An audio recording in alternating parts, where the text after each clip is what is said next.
So I'm going to also go ahead now and do the capping of the T-canilizer. There's two of them. I'm told they're the same. However, they are marked, one of them is marked Superior S, so top. So this one is marked the top one, the same D, G, left and right.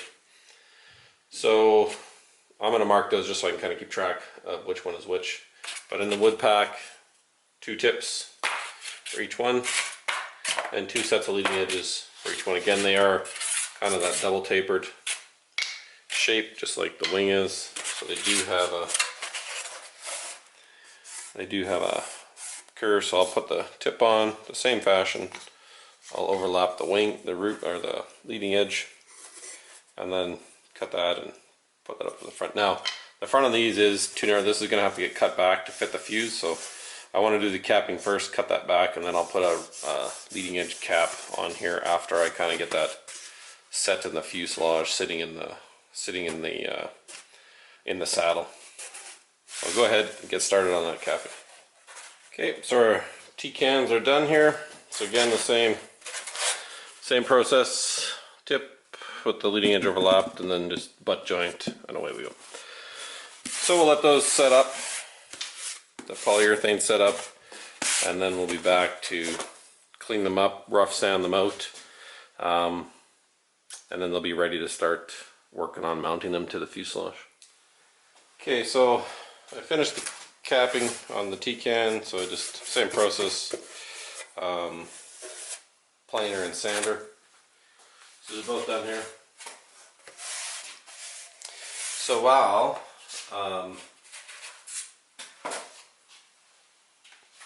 I'm doing the capping and all that stuff on all the other parts, I'm going to work on mounting these. So here's the top with the canopy fitted. Now there's also a piece in the kit,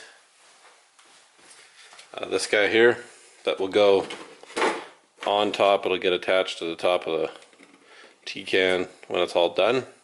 You'll have to figure out how to cut that to shape, but that's like at the very end. So you'll notice right away this does not go in that space. So I've made a mark. I've done it with the canopy off, but I've made a mark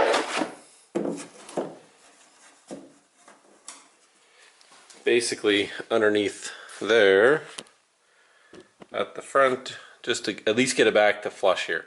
Okay, so I've cut that back. I've actually cut it back 1/8 of an inch on top because I'm going to cap it anyway, so I figured I might as well take the little bit extra off.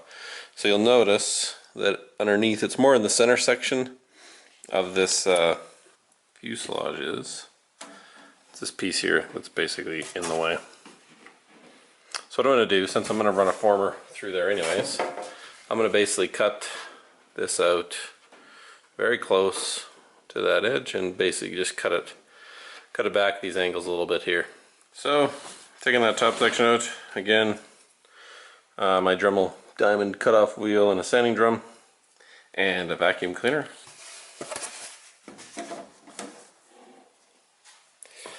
So much better. It's actually even underneath there, starting to fit up pretty good to the saddle. So, and we end up with, we got a little bit, now this former is going to be angled, so the front of this T-can is going to have to be angled, but I think what I'm going to do is I'm going to start to get that former in there. So here's my former template that I've drawn for the top canilizer mount. So really what I did is I traced out the outside edge of the fuse here. I line up the canopy, I trace the edge of that, just so I kind of know what the overall size I'm working with. I drew in basically where the T-can sits and also the top part of the fuselage. So the fuse basically comes up and it comes across here and comes back down. So from that, you know, I use the circle template, use a French curve, use a few tools, and I draw my template inside here. So I've sort of hatched out where that former is, and I use my arrow shaft to size up some holes. Okay, so I did a number of test fits on this. This is the original former that I came up with. It's my balsa sample. I test fit that in the front, and I decided that wasn't quite right. So this is my kind of last version. So what I did is, it's a bit less width along the edges here. Maybe not so easy to see that, but it's a bit less width along the edges and a bit of a recess there, and then wider across. And these recesses allow it to just sort of fit up around the shape of the fuselage. Up in the top part, there's the corner and the fillets and everything, so that allows it to fit up in there. And really just wider, it just seemed like the original one was a bit too narrow. So I'm pretty happy with that at this point. I'm going to go ahead and cut it out of some material. This is 1/8 inch. It's light ply. It's a pretty dense light ply though. I'm going to go ahead and use that for the former. So I'm going to cut that out, and then we'll trial fit the exact piece into the front there. Okay, so this is basically the final former. I did fit it and test it a number of times after I cut it out. It's 1/8 inch light ply. So a couple of adjustments I made, I tapered that inside edge of that relief there a bit. You can see that. Same on the other side. And I dug out and filed out this corner as best I could. This is sort of where I was having the challenge getting this to fit in there. So the end result is this former fits up there pretty good. It's basically about as perfect as you can get. Nice and tight on the front. I went ahead and drilled the holes. You can see they're slightly covered up by the fuselage still, so I'll grind these out on the fuse. I don't really want to take this out.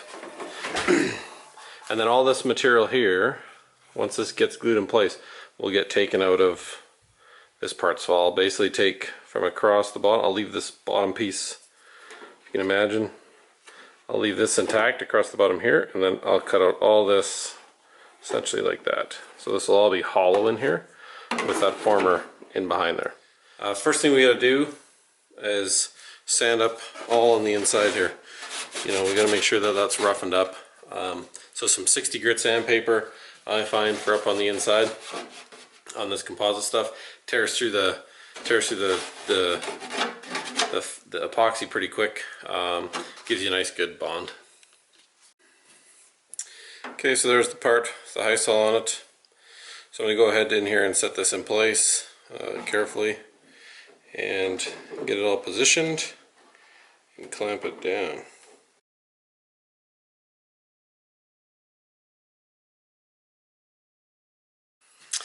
Okay, so got it clamped back in place. I did take another chunk of wood and set it down inside there just to straddle the two kind of outer ears of that former, and clamp that down as well, just to get some good squish kind of at the very bottom down here, just to make sure we got a good bond. It looks like I got some oozing out of glue. That's fine, not too much, so I'm actually not gonna have to do any cleanup. If you do get a bunch of glue oozing out everywhere, maybe use a little more, then you can go ahead and try to clean that up. We can always tidy it up afterwards with a Dremel tool and a cutting bit. So that's done for now. So we'll let that set up overnight before we can do anything else to the T-can mount. All right. So we got the former glued in here. I did open these holes up just a little bit. They're not actually big enough yet for the pin to go in there. I want to get more of the T-can ready to mount on there. I have also narrowed down the flange about 7 millimeters. I made that width just down there the whole way along. It does soften it up a bit, but I want to get that out of the way. It's just extra weight that you don't really need. Further to that, I've sort of capped the front 1/8 inch balsa. Now I did make it at a angle to the center line. Maybe a bit hard to see, but that way, so it matches the angle of the back of this, so that when this is on there, those are pretty parallel. I left a teeny weeny gap in there not exactly touching, because I'm going to put some foam in there, you know, that anti-vibration foam stuff down the road. So I just left a little bit of space in there for that later. So I've done a bit of those things off camera. I am going to put a former in here for the pins. That's yet to come, but basically this pin's going to sit through here, so I'm going to put a 1/4 inch wide former down in there to support that pin on both sides. So part of it will be supported on the leading edge capping here, and then the back part will be supported by a rib in there.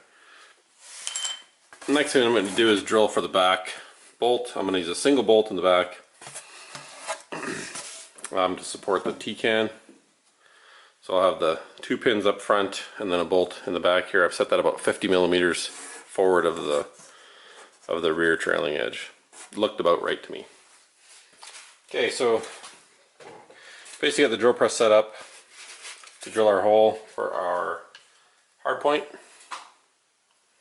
Now I did, you know, measure the hard point, use my drill chart to get the size, and I actually drilled a couple little test holes in the foam just to double check. You know, you want to make sure that's fairly snug in there, because we're going to glue that in with polyurethane. So if it's too loose, you know, it's a bit sloppy, makes a mess. So it took me a couple. I did 2 tries. So this is actually, for this particular size of dowel, this is a 27/64 bit. So now when I'm doing this, I always have my drill press set to max speed. I find max speed actually does a really nice job of cutting through the foam. It doesn't sort of pull it apart. It actually, you know, cuts it fairly good. So if you run a drill press, set it as fast as you can get it to go. There's our hole through, pretty clean on both sides, and our dowel is going to fit in there just snug, like so.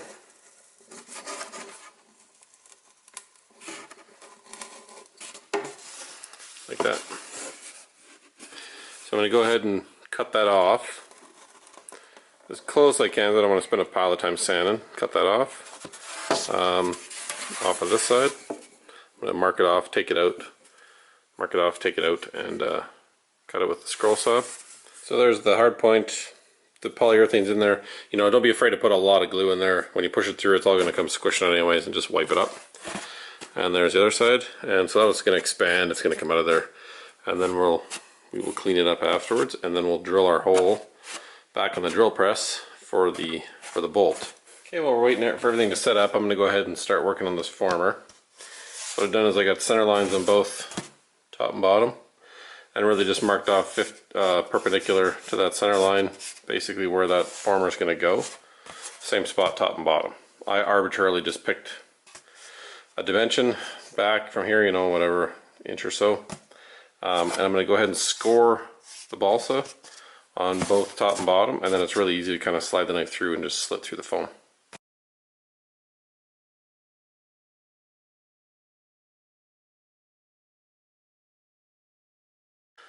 There's our cut through section. So we just recess the former in there and glue it in and really just sand it back flush, and away we go. We need a cross rail on the back here where we're going to drill that hole. So as we know, we set this up to be 50 millimeters basically from the center line from the back. So I've essentially marked this off at 50, used a couple squares and drew the lines on the fuse back here. Kind of see those 2 lines, you know, there and there. So I've marked those off. And then in the kit, Pascal supplies a number of 1/8 inch ply rails. So I'm going to glue 2 of them together to make a 1/4 inch. So I've just set that on top and marked off the angle of the fuse. So I'm going to cut just a bit inside that. It doesn't need to be right exactly where the mark is, you know, because the fuse has got some curve to it and whatnot. So I'm going to go ahead and mark that off. So the reason I'm going to use 2 of these is I'm going to use a metric 4. So a metric 4 T-nut blind nut. And so really, so I don't have to mess around cutting it off. You know, 2 of them is about the right thickness, so when I drill through them, I've got enough thickness to absorb the whole blind nut. Okay, so I got my part cut out. Bit of taper in it there. And just go ahead and test fit it, obviously, because it's tapered. That way the narrow end goes to the back. And it's pretty much bang on. So it doesn't have to fit perfectly up against there. We're going to put, when we do this, we're going to put microballoons and epoxy underneath there, or use Hysol, and we're just going to set the front of the T-can with the pins, and put the back down, bolt this up, do the alignment. So it might shift side to side a little bit. So it's not critical that it fits exactly perfect. It'll sort of fit wherever it fits, and the glue will make up the difference. Okay, so I've got that part drilled out. Same technique, measure the diameter of the blind nut. You know, used a real accurate drill bit. That was a number 7 bit for a metric 4 blind nut. Okay, so I have that T-can test fit on top. So I'm gonna get ready to drill the holes through here for the pins, and then we can glue that in and let that set up. So, a couple things. We're gonna check the square. Now I've put the center of the T-can right on the seam line. It's pretty close enough for what we're doing. I'm not going to check the parallelism, because if it is off a little bit, we can easily shim that saddle to make that parallel to the wing, and adjust file out the holes here to compensate for that. So that's really not something I'm going to waste a bunch of time here now until we get everything on and I get the wings on and I can measure up and I can do those kind of tweaks after the fact. I'm going to check the square, and it is pretty close. I did have to adjust it a little bit. Basically 1,072 millimeters on each side, give or take. So in order to do that, I really just fixed the front, the back, and I just adjusted slightly at the front, just so we keep these, center to tip distances the same. It's extremely close. The mold line is nearly spot on. If I show you that kind of center line to the center line of the T-can, it's super close. So you can kind of go with the mold lines to get really close to start off with.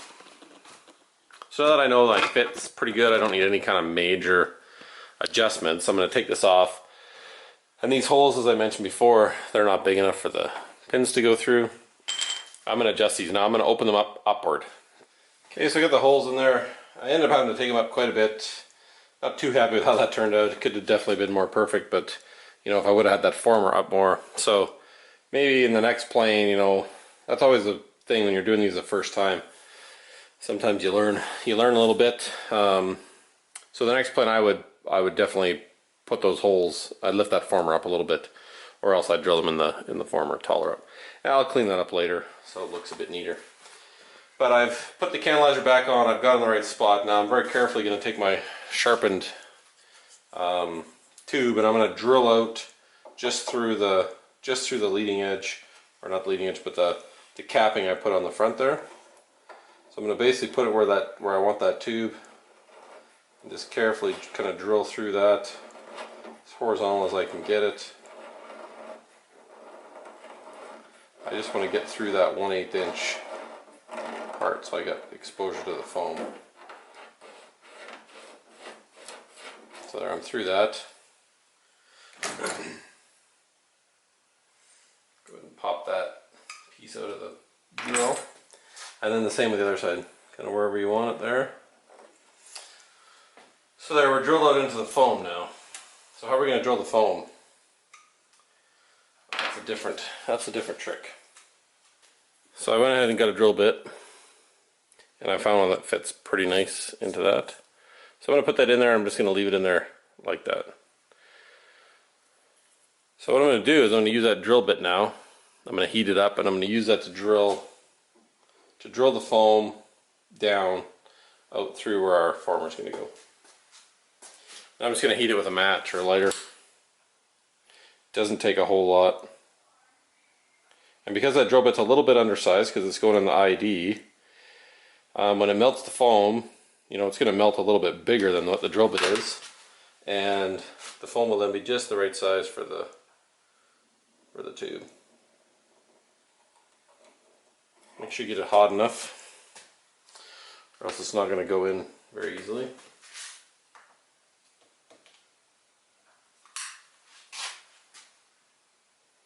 Remember, there's some glue on that front one, so it might, you know, it might not go in real easy right away.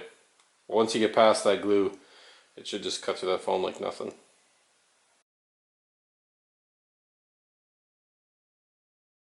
Pulls neatly all the way through.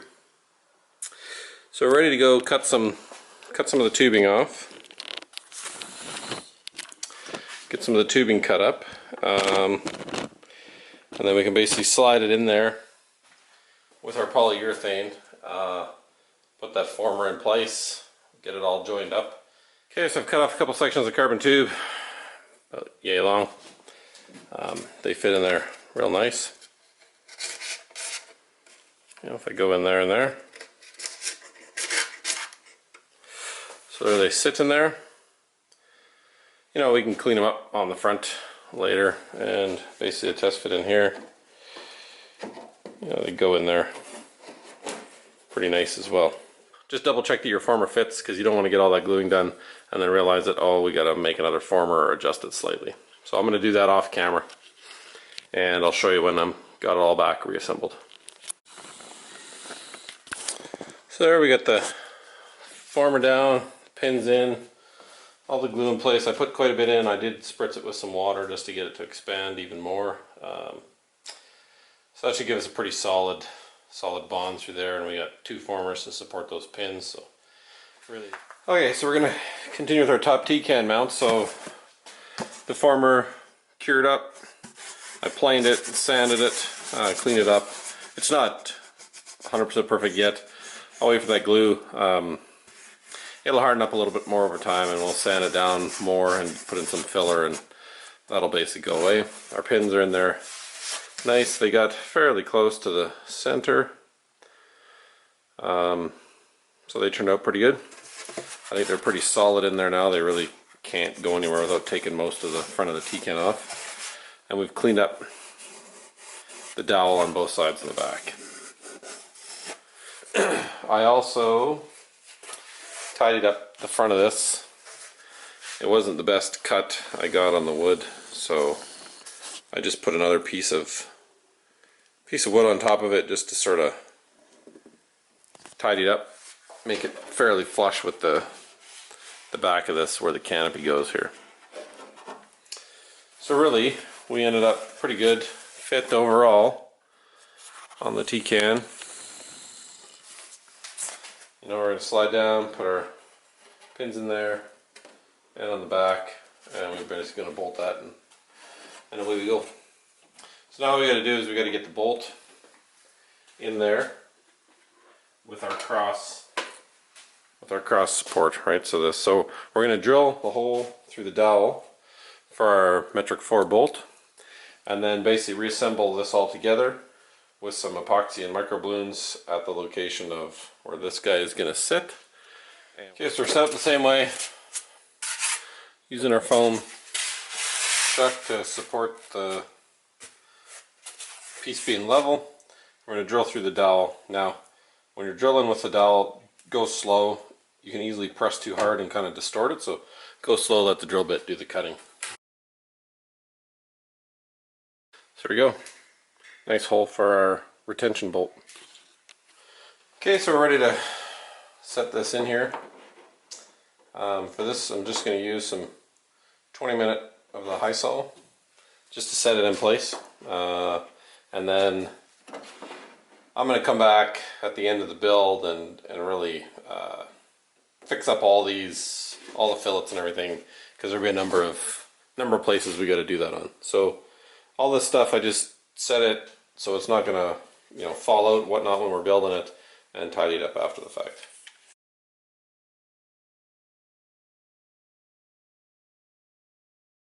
So I'm gonna go ahead and put that T-can on and just tighten that up. There, so now that we got that part bolted up, it's a bit tricky to do that, as you don't obviously have a lot of access. So we got a little bit of time. Let's double check the alignment of everything. And as long as it's aligned properly, we're just going to leave that set up in place for a little while. So I flipped it back up. I did double check the square, you know, from tip to tail. It's within about a millimeter, so that's close enough for me.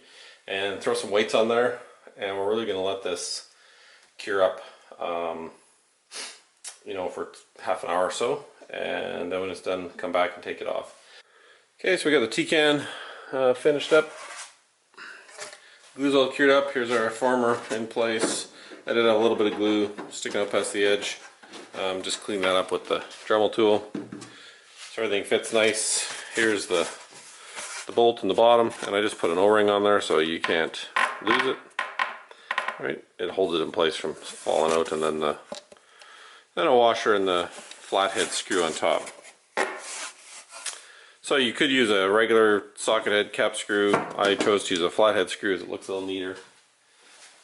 You know, that method of doing that alignment, or doing this, gluing this piece in afterwards in place, you know, really makes this all fit nice. So basically, you just put that in, you know, that's going to go right in there, and you can just tighten this down. I do trim all these bolts up after the fact, so they fit nice, and really that's basically it. Pretty solid, and they're not going to go anywhere. And you know, and I'll put some of that compression foam in here and all around the saddle.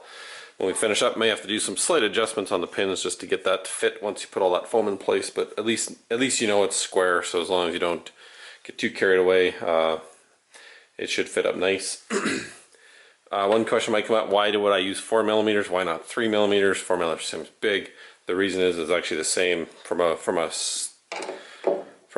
wrench standpoint. This is the same size of driver that you would use for a 3mm regular socket head cap screw. So that way I have one driver. If I got a 3mm or 4mm flathead, then they're the exact same, so I don't have to have too many different sizes of tools.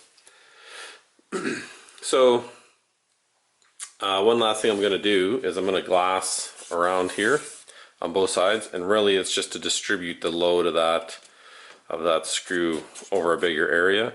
This is all going to get hidden anyways. I got my glass cut out, so I'm just going to make some circles. I got two bigger ones, two smaller ones, top and bottom. I'm going to put the smaller one on first, the bigger one on over top, and that way, just so that you only see the seam of one on here. So just a little bit easier to fill it afterwards. If you do the small on top, then you're going to actually have two seams, right? So it just kind of blends that seam away. I'm just going to use some Z-epoxy, some finishing resin, for no other reason than the fact that I have it sitting here and it'll work just fine in this application. So I'm going to mix it up in a little cup, and then really just use a, you know, just pour a little bit on, use a business card to spread it around and kind of thin it out a bit, and that's it.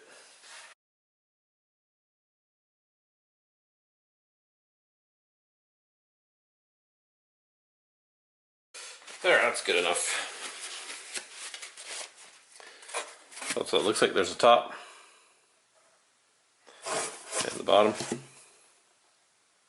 So we'll let that cure up, finish up the hole, and really that's going to wrap up the whole T-can and the mount for the top one.